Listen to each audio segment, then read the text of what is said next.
Perspective, hosted by Eagle Land. All things Colorado ranches from the owner's perspective. So today is the 20th of March, first day of spring 2023, and we are at the owner's perspective. Yes. The new and improved podcast at Eagle Land Brokerage. A couple things I learned this last week was sit up, speak clearly, don't wear a sweater that makes you look pudgy. I heard that. Yeah. I was told to talk a little quieter. Is that right? So I'm going to be like NPR over here, just talk real soft. We don't want to do that. No, we don't. We don't want to do that, no. But it's amazing. You know, we had our first podcast. It went pretty well. We have statistics, and it turned out to get seen by quite a few folks, and it was good. So we're excited to have podcast number 2. And one of the things that we're going to be doing is basically talking to professionals, but also basically explaining properties. You know, a lot of times we have so much glitz and glitter in the world of the real estate that when you just talk nuts and bolts is really helpful. And I think it was helpful last week when we did that on Porters. Yeah, absolutely.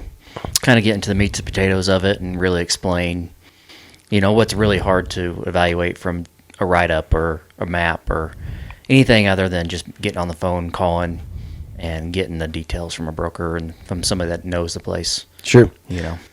Well, it's good, and Brittany does such a good job putting in the exhibits behind the scenes. So it's it to me, it's a lot of clarity. And I had a guy that looked at our last podcast on Porters and went and had been on the ranch and basically said, "Man, I can see it all. It makes a lot of sense." So that's kind of what our goal is to make sure that we can provide the best information we can, so a buyer can look at the information and feel like they've been there and make good sense. Right.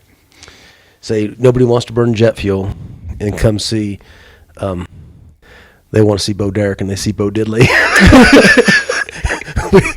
we just can't do that. No.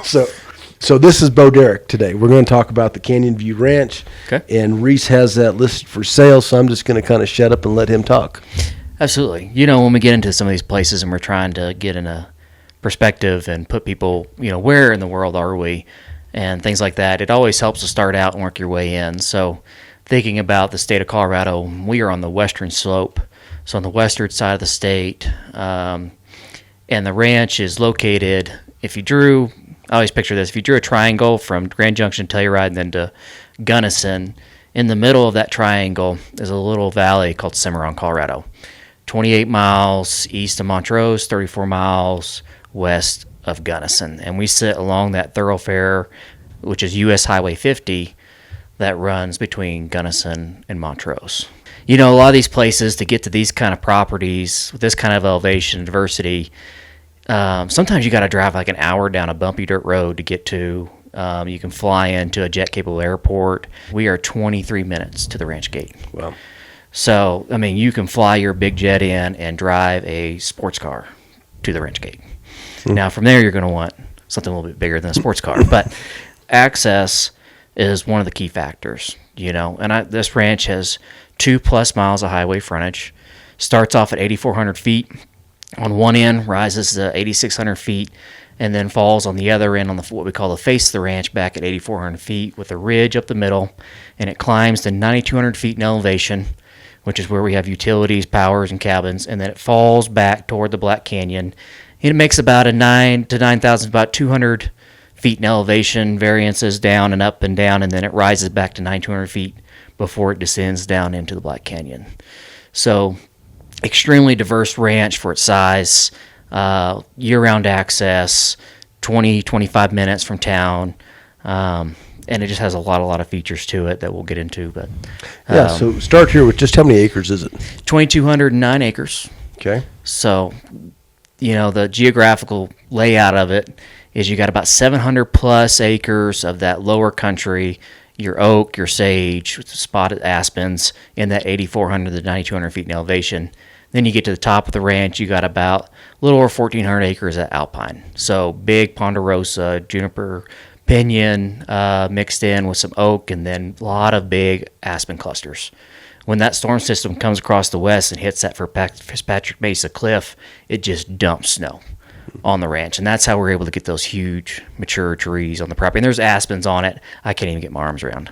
Yeah. Just big, healthy groves of trees on this ranch. Big open meadows. Big open meadows. So I think it was about a year ago, 2 years ago, we actually did a mitigation project on the ranch and did about 120 acres of sage mitigation.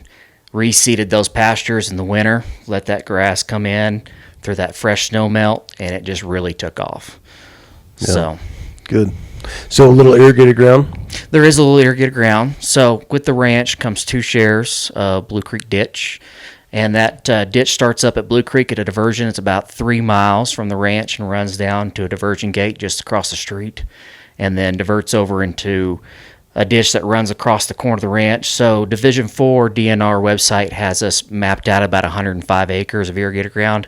We're actually a little bit closer to under 70 acres that we're irrigating. Now, it can be done a little bit more to irrigate a little bit more, but actually we're irrigating under 70 acres on there, and it's a good, a little bit of extra feed and water for cows, and feeds into a big pond that we built down there. And that adjudication date, I believe, was 1913 on that ditch. So. Yeah. Well, didn't you take some of that water? You spoke of a pond down below, and tell me a little bit about that new pond. So we built a pond down there. It's 14 foot deep, which is 14 million gallons. And so we're able to divert in our new head gate just water to that pond, so we can take some of that early water, the runoff, and fill that pond up, and then it can flow out as it starts to get filled up and run on down from there. I think the technical term is a keyway dam that was constructed. So had a very experienced dozer operator build that pond for us, and that's actually 1 of 2 ponds of that size on the ranch. Yeah, great. So, I know this ranch pretty well, and so I think one of the big features to it, is the access from the highway up to the main section of the ranch, because the ranch begins at the highway at a lower elevation, then climbs up to the mesa top, but there's 2 accesses to the mesa top. So explain that a little bit. Yeah, absolutely. So from the ranch gate, like you said, starting off at that 8,600 feet and climbs to 9,200, there are 2 access points.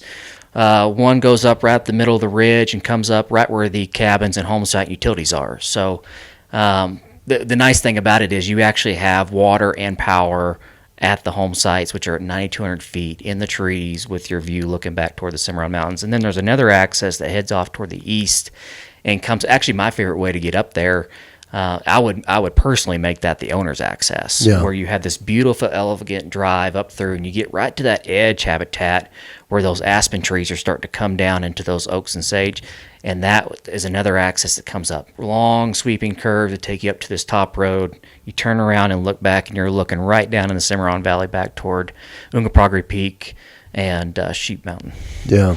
I've always liked that about the ranch, where you have it's like more of a utility entrance to the ranch. If you have guests coming in, but the owner can come in and have his own private access, and it's really pristine and much more private. So I've always liked that about the place. Absolutely. And, it's always nice to have that separation where you do have that owner's access. You can put a gate in and have that really elegant approach. But you still need some utility access. And right where that utility access is, I got 2 power meters. There's a well there that's 800 foot deep, 400 feet of storage water that pumps 12 gallons a minute. Wow.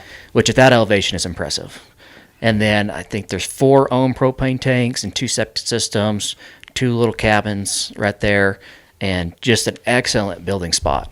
Yeah. For an owner that wants to have something, as I said before, to create some separation out between this and other ranches, have year-round access and a building envelope with utilities at the top of the ranch.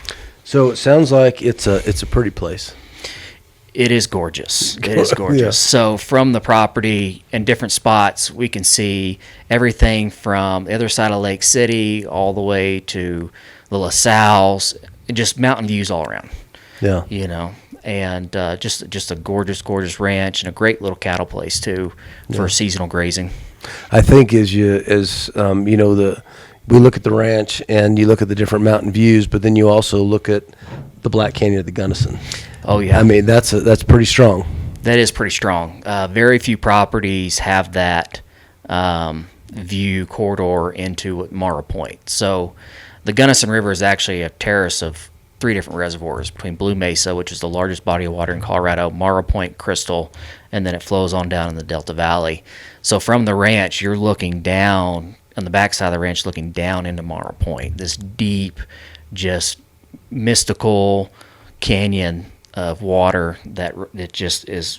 It's feels like taking a step back in time. Yeah. You know, like you're in a different world when you're back there on the back of the ranch looking down into that reservoir. Well, that's actually a national park, you know, and so you get to the back edge of that, you know, from Montrose. That's the closest national park to the Montrose area, and people come from all over the country to the Black Canyon for that scenic beauty. It's got such a dramatic feel, and I've always seen how the light changes going through there, and it's just super impressive. It is. And, you know, so while that's managed by the Park Service, that's known as Kure County Recreational Area. So if you have a ranch that backs up to the national park, you can't go hunt in that. Yeah. But Kure County Recreational Area, you can. Oh. And so right behind the ranch, conservatively, there's about 800 acres that is accessible you can walk from the ranch onto, but the public have no ability to access. Yeah. Just because they would have to, it's all cliffed out going down into the reservoir. And it's not a reservoir that you can just take a sporting boat on either. It's a hand launch dock, and so the boat, there's not any boat traffic down below. It's very pristine. Talk about the hunting a little bit. So yeah, absolutely. This ranch is located entirely in Unit 64, which is a sister unit to 65. It's considered an over-counter unit, and but it does have one rifle season, which is the first rifle you'll need to apply for. The rest of it, there's a store down the road that has great little pies, and we buy tags right from that store, just 5 minutes from the ranch. So the owner will fly his buddies out. We'll drive from the airport to the little store, buy the tags right there. Tell me a little bit. You harvest an elk or a deer on the property like that. What do you do with it? I mean, as far as taking care of it, as far as processing, things like that. We took a winched it into the back of the UTV, drove it onto a trailer, and took it down to goods processing. Yeah. And it was done.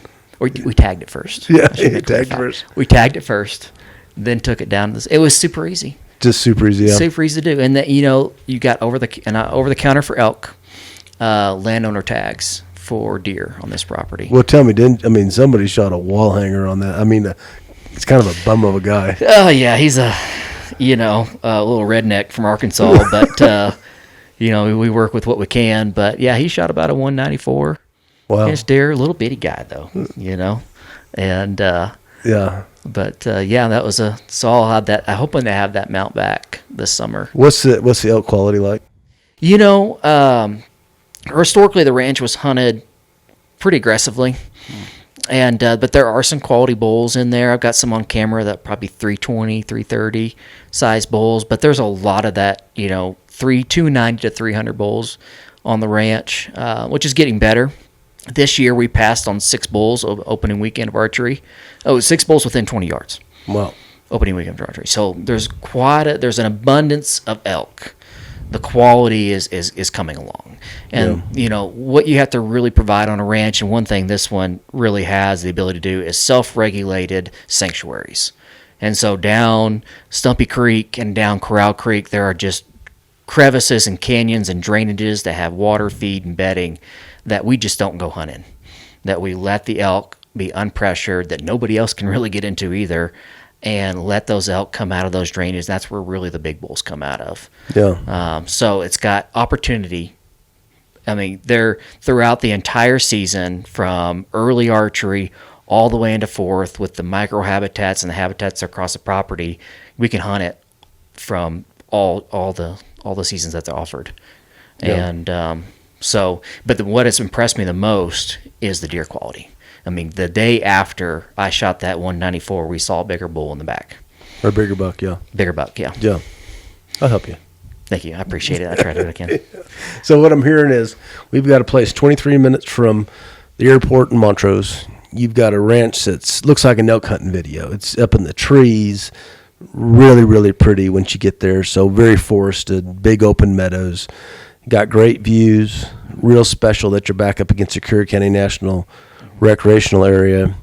You got a couple little cabins that you can stay in, but certainly a place to build a trophy house, and really high quality hunting. Absolutely. I mean, it's a ranch that when you start to get really picky with the buyer that wants it all, wants the access, wants year-round, wants utilities, wants trees, wants irrigation, wants water, wants views, wants, creek frontage, all those little, check boxes, it checks them all, and this ranch for that elevation is really, really impressive. And for its size to have there are over 20 ponds on the ranch, 22 plus springs, grazing application for 6 months. So you get really cheap ag status on that, even with improvements, utilities. I could go on and on about the place, but it is absolutely spectacular. Very mature groves of trees, from dark timber to aspen. It has all the diversity of habitat you could ever want on a place. South-facing slopes with oak that you'll want in the late season. Just a beautiful, beautiful piece of dirt. So close to town, so accessible. Well, what I'm hearing is this: we have a complete ranch. That is, if you're that hunting enthusiast and you want something that's beautiful, but you want a family kind of legacy ranch that's close to town, where you can get to Gunnison, get back to Montrose, get into the Cimarron, which I believe is one of the most beautiful valleys in all of Colorado, and lots of recreational opportunity. This ranch really is positioned to kind of capture all those different areas and benefit from all those different attributes. So Canyon View Ranch is listed by Reese Lovell at Eagle Land Brokerage exclusively. He is taking this on and working very hard at it. Got great information. And Reese has some really good information coming out, some new techniques of marketing as far as some display information and taking kind of that data information that we provide to a new level. So we're excited to have that. So we'll unveil that sometime here in the near future. So just want to thank you for tuning in. And this is The Owner's Perspective. I'm Joey Burns. I'm with Reese Lovell. And this is Eagle Land Brokerage. Thank you.